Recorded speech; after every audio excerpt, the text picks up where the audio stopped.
ఇదిగో లోగన్ కరిగిన అడమాంటియం లో సమాధి చనిపోయిన తర్వాత ఎక్స్మెన్ అతన్ని ఆ మెటల్లో ట్రాప్ అయిన స్థితిలో వదిలేయలేకపోయారు. అది అతని లైఫ్ కి శాపంలా మారింది కదా. అందుకే వాళ్లు అతన్ని ప్రాపర్ గా పాతిపెట్టాలని డిసైడ్ అవుతారు. కిటీ ప్రైడ్ ని పిలిచి ఆమె పవర్స్ యూజ్ చేసి లోగన్ ని ఆ కఠినమైన మెటల్ ప్రిజన్ నుంచి బయటికి తీస్తుంది. అడమాంటియం షెల్ ని క్యాబిన్ లో మెమోరియల్ గా వదిలేశారు. కొంత టైం తర్వాత రివర్స్ వూల్వరిన్ సమాధిని దొంగలించడానికి వచ్చారు. కానీ అది ఖాళీగా ఉందని తెలిసి షాక్ అయ్యారు. ఎక్స్మెన్ వచ్చి వాళ్ళని డిఫీట్ చేశారు.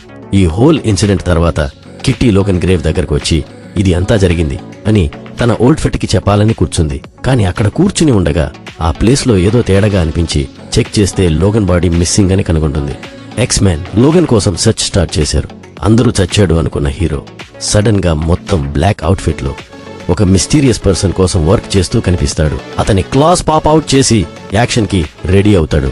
ఇలాంటి కూల్ ఫ్యాక్ట్స్, పవర్ఫుల్ క్యారెక్టర్స్ గురించి ఇంకా తెలుసుకోవాలంటే సబ్స్క్రైబ్ చేయండి.